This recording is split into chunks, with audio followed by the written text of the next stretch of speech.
And on today's show, how to use a cash value life insurance policy to enhance retirement income. Part 5 of this week's series on the impact of QLAC and emerging insurance products in retirement with nationally recognized annuity expert Mike McLaughlin. Hi everyone, I'm Steve Savant, syndicated financial columnist and contributing author to Backroom Technician in Innsmouth. Let's get down to business. Well, welcome to the show, Mike. It's great to be back here. I got to tell you, this week has been chock full of unbelievable information. And again, if you're just coming to our show today, I highly recommend that you watch the whole series in its totality. I think you're going to really benefit from it in your practice as well. When I think about saving this to last, because we've talked about so many things, qualified money, non-qualified money. Now we're talking about QLAC money, right? Let's talk about this new idea. Well, it's not really a new idea. Let's just say it's a enhanced idea. Is that a good way of saying it? Yeah, okay. yeah. And I think it's important. Why we want to bring this out again is, you know, we really have the opportunity to talk about diversified portfolios. But when you say that, you're always thinking about, I'm going to put money in different types of value funds, growth funds, bonds, and junk bonds, and all kinds of different things. We usually think diversification that way. We need to also change the game in talking about diversification of product and also think about the end game. And the end game is income. And it's not how much that we draw out or how much that we make during accumulation. It's how much that we're able to keep and how much that we're able to put into our back pocket. And that's where that just talks about. So you suggest, I mean, I think a lot of people think, we do think in that way, product diversification, asset diversification. I don't think we hardly ever talk about tax diversification. No, not at all. Not at all. And it's an important, and then also fee diversification. You know, this is an issue with a lot of fees because we're talking about qualified accounts here. And qualified accounts can be really, really expensive when you talk about the fees. In fact, if you remember from our Monday show about plan documents having to be changed to make sure that it gets QLAC, that's an expense. And that expense is going to be passed into either just hard set fees for pension people and qualified accounts, or they're going to come with a higher 1 to 1.25% in terms of the asset fee, so they can pass that fee in a variety of different ways. And remember, Mike and I did a show specific to qualified plan fees and expense loads, and if you say, Steve, I'd love that, just write me and I'll be happy to send you the video. Mike, walk me through this now, because we're talking about, I still got to pay a little tax on this to get this out of here, right? So walk me through why I'm doing this and why the life insurance from a tax point of view is an enhancement. Yeah, life insurance, because of the income coming out, is a great enhancement. It's also, we talked about fee drag. We talked about tax drag coming out of that. So this is an opportunity to really kind of do kind of a Roth type alternative. So in this year, we have our current strategy of $1.5 million in terms of the qualified plan value. We basically put in premiums of $960,000 into a life policy. And then what ends up happening here is the potential gain due from the planning is over $750,000 in the client's advantage by using a life insurance in terms of more income and then having saved more from fees, expenses, and taxes on the back end through life expectancy. Now again, we talked about kind of building blocks. So you could do this type of strategy for between 65 and 75, and you could put part of your qualified money into a QLAC to turn on at age 75. So you can begin, the QLAC adds another dimension into the planning process, but I think what the QLAC conversation allows you to do with your client is to open that up and begin to think about different blocks of building blocks to use with your clients. Now, when I'm thinking about doing this, because life insurance needs a little time to cook, right, to get the numbers working, what kind of timeline am I looking at that to, I'm paying my taxes coming out of a qualified plan, I'm getting rid of my fee drag, right, some of the things that are disclosed in the 408B2 on a qualified plan. What am I, how long do I kind of have to sit and make this work for me? In this particular example was 24 years. However, I would say that if you're anywhere between 15 to 20 years, you're really comfortable with that, which again, the QLAC isn't for age 70 and a half. It's to go out and talk with your younger clients about getting in position. And the longer that you can defer that QLAC, the more income that you're going to have. And if you do it earlier, then you can have income earlier at age 70 or 75 and manipulate this between 60 and 70 and maybe get your client to retire a little bit earlier when most Americans are thinking, I'm going to have to work longer. Do you think millennials, just a little side note, do you think millennials are ready to talk like this in their 40s and 50s, early 50s? I think the pendulum is swinging. You know, again, a lot of clients are more than willing to lock up their money and you have to have a long-term strategy with life insurance, but the vast majority of people are really concerned about the number one fear, more than flying in an airplane and public speaking, is living too long right now. And this is a great reason to go out and talk to your clients about how do I protect longevity, and then how do I make sure that the people that are depending on me are going to be able to really depend on me if I'm not here. When we come back from the break, we're going to talk more about wealth transfer and income that's tax advantaged right after the commercial. It's not how much money you make for your clients, it's how much money they get to keep, especially in retirement. But retirement income could cause Social Security benefits to be taxed. One tax advantage alternative is life insurance, designed as a non-modified endowment contract that can generate tax-free income without taxing Social Security benefits. These contracts offer differing funding options depending upon your client's risk tolerance. For more information on how life insurance can be part of your retirement planning, just email me at steve@downtobusiness.tv.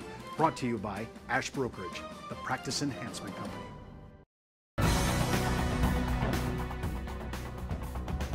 Well, welcome back to the second segment. Of course, we're with Mike McLaughlin, nationally recognized annuity expert, but we're talking life insurance this time. Mike, you're dipping into my area. Yeah. Let's talk about this because I love this idea, the basic impact that this has.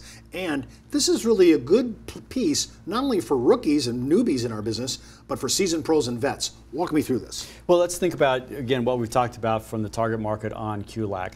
Mass affluent, and for people who are concerned about outliving their income. One of the biggest problems with longevity planning is sequencing of returns. Here you have Tom, who has a retirement account. If they mirrored the S&P 500 returns from 73 to 93, he took $1 million and took annual retirement income and inflated it up by 1%. His retirement balance at age 85 would be $440,000. However, if you took those same scenario between 1990 and 210, he'd still have $2.1 million to pass along to his beneficiaries. So, you know, Tom Hegna has a great story in terms of it's not when you get here or get to zero. This is when Tom really begins worrying, because his life expectancy at retirement is probably 30 years or so. He's going to run out of money here fairly shortly. And it's that grind and the uncertainty of when does this 440 last, because if you have a year like 2008, you know, all of a sudden that 440 turns into 280 very quickly. Probably the most creative commercials that are out there right now are those Prudential commercials. There's three of them out. Whether you're looking at who do you know who lives longer, pulling the ribbon, and their new one, how much money do you have in your pocket? It really helps demonstrate to the consumer mind, this is what we're up against, and this is not going to make it. So our tactics, our strategies are there to elongate or make it more elastic in our retirement thinking. Now walk me through that, just to make sure understand. I get the transfer to my heirs, that's really great, but is the income still working? The income is still working here because this really doesn't have any type of life insurance in it. But again, that $2.1 million is taxed. And if I'm passing it to a working child, maybe they're at the highest tax rate, all of a sudden that 2.1 can very easily turn into $1 million very easily. So one of the things that we're having a lot of success with is talking about how do we stabilize income. Not how do we stabilize the asset value necessarily, but how do we stabilize the income during retirement years. And in this scenario, Tom actually diverted part of his retirement savings into a cash value life insurance and still did his 401k. So started out at $1 million at age 65, but also had some cash value through making about a $7,000 a year premium payment into life insurance. All right, has a $500,000 death benefit and about $233,000 of cash value. We're taking a look at actual returns over the last 20 years here. We had a negative year here of about 15%. So instead of taking out $70,000 that he needs, we took out $50,000. Why only 50? Because not taxable here. $50,000 is actually what Tom keeps had he taken out that $70,000. So we take out $50,000 every year following his account balance going down. That leaves his account balance an opportunity to recover. So in this particular scenario, his recovery year was 37%. So then we're not taking any withdrawals, we're taking the full amount indexed for inflation all the way out here. So every one of these black boxes here represents a time when the market was down and we leveraged the cash value with inflation to maximize his rate of return. Okay, so Mike, let me make sure I understand what you're saying here. So when I have a negative year, I'm taking probably withdrawals to basis, maybe, or policy loans, depends, but maybe withdrawals to basis. So I'm not going to take any money out of mine because it's negative year and it would be hurting my fund overall accumulation. So I'm leaving that alone and I'm going into another asset that will not cost me anything in taxes, whether it's loans or withdrawals to basis. So you blocked out the negative years, and those are the years that you're taking withdrawals or policy loans out. When you look at this, have you shown this to our advisors at some of the meetings that you've been at recently? It's eye-opening because most advisors didn't think of life insurance as a retirement planning tool, and most importantly, they didn't think about it as an income diversification or an income stabilization tool. End result here is Tom, best case scenario was about $2.1 million. He ends up, because we're not creating that snowball effect when the market's down, he ends up with nearly $3.6 million in his investment account. He has $213,000 of tax-free death benefit and still $86,000 left in his account value at his life expectancy. If he would not have done this and stayed true to his 401k or whatever qualified plan he was in, what would be the remark? When would he run out?